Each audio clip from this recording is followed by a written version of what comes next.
Okay, again, if you already remember the first game that we had a look already from the match between India and Turkey ended successfully for the Indian team. Now, what happened on board number 2 is also of a high importance for that match because the player with the white pieces, Karthikeyan-Ali, from India, was facing a much stronger opponent in comparison to Volkan. This is Ali Marandi. His rating at least is much higher for the time being. Ali Marandi is 24 plus player, strong IM, very talented one.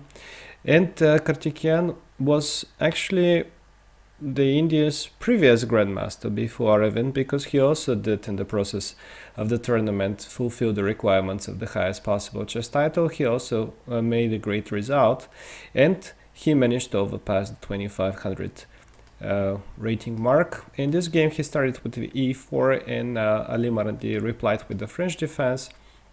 Karthikeyan usually uses the Tarrasch line with knight e2, and here he used a very rare line, the immediate capture on c5. Usually white is waiting with this capture before this bishop makes a move with bishop e7, so the usual development is knight to d3, or white is also taking on d5, the other main line.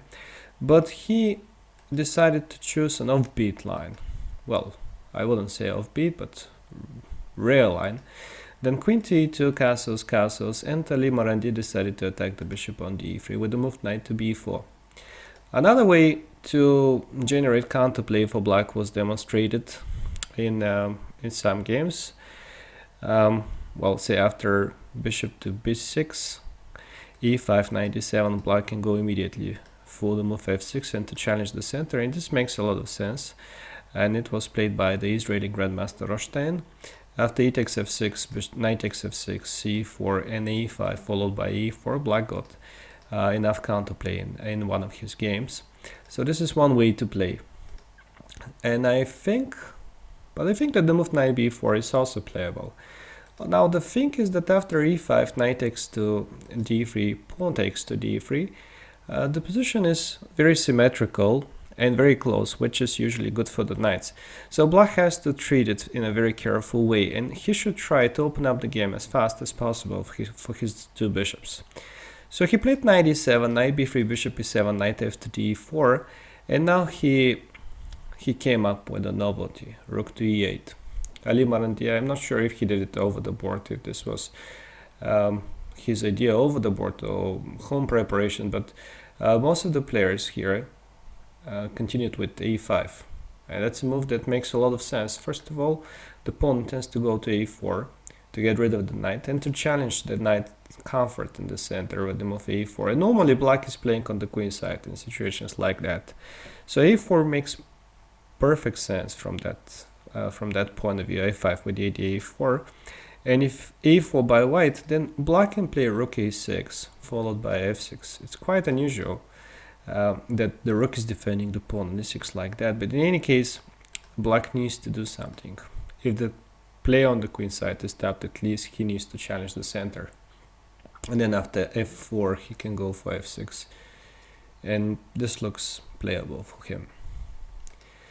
On the other hand, rook e8 is preparing regroupment of the pieces on the king side, knight f8, and after that I was expecting here from black a move like f6.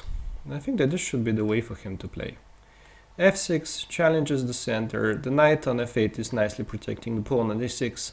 Once that this pawn disappears, the black bishops will come into life. This bishop can go on f6, and maybe this is the way for black to play.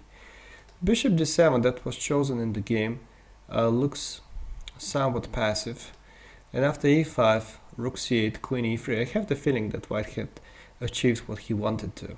He has a very stable position in the center, so he is controlling all the squares on the c file. The opponent can never really get in on the c file, and like I said at the beginning, normally black wants to play on the queen side in positions like that, and white is trying to attack on the king's one. So white prepares some nice regrouping, queen to g3, maybe f4 and f5 in the future, or he is hitting the pawn on a7 at the same time.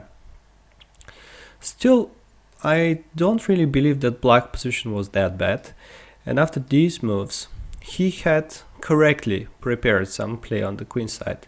But I wonder why after bishop b4 which by the way is a very nice strategical idea for white, to trade the dark squared bishops and to deprive the opponent of the bishop pair.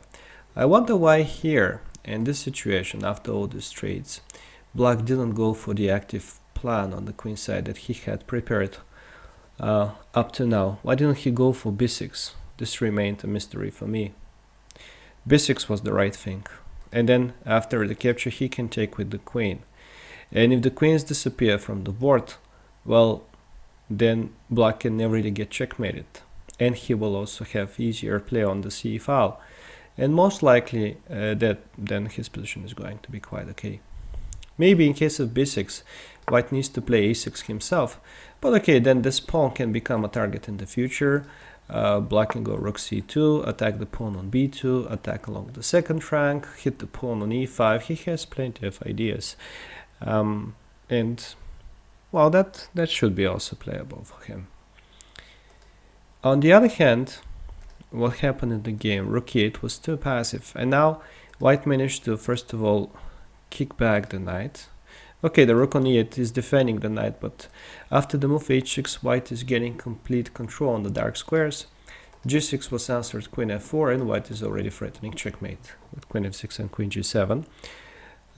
Black had to quickly bring his forces into the defense, queen to d8, but now since the queen has to defend the king side, the black piece is a little bit overworked, so white first of all does not forget about the queen side and the only open file. He takes it for himself. Rook c1, the queen is no longer supporting the rook as it has to guard the f6 square. Black had to abandon the c file, and now he's worse on both sides of the board. In fact, if you have a look at the position, you will see that this is the triumph of white's strategy. He is having most of his pawns on dark squares. Black is having the typical bad French bishop restricted by his own pawns. He has horrible dark squares. He has no open file, and white has extra space. So basically, white's win is just a matter of time.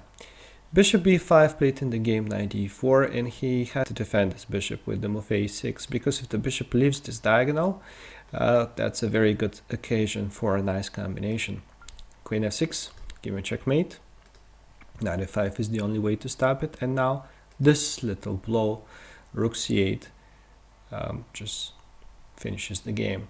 If queen takes f6, then checkmate on the back rank, obviously, and if he goes queen takes c8, then knight takes f5, give me checkmate on g7. In fact, this checkmate is unstoppable. He can give a couple of checks, but that's it.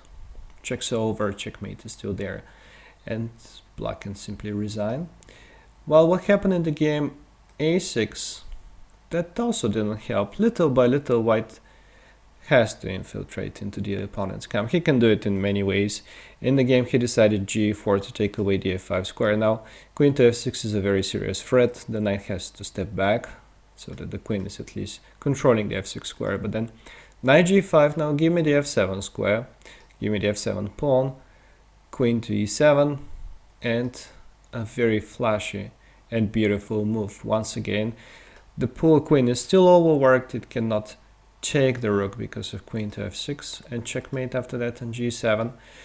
So black had to passively go queen to f8, which means that white can now start the harvest. He can take on h7, or he can take on f7, or he can do whatever he likes. He can take even on b7.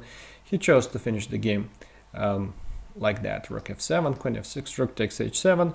If the queen comes back on f8, there are many moves that lead to a win, but I like this one because it's a very nice checkmate followed by queen to h7. So basically the game was over after rook f8 and queen to e3. The queen is trapped and black resigned. The result in this match was already 2-0, and India was one step closer to becoming Olympic champions. What happened next we are going to see in the next video. For the time being, I just want to say that Murali is obviously a name that we are going to, we're going to remember, and it's worth remembering because we're going to see more and more nice games produced by him. Do not forget about Ali Marandi too. He is also a great player, so we will be looking for future battles between these two. Thank you for your attention and see you the next time.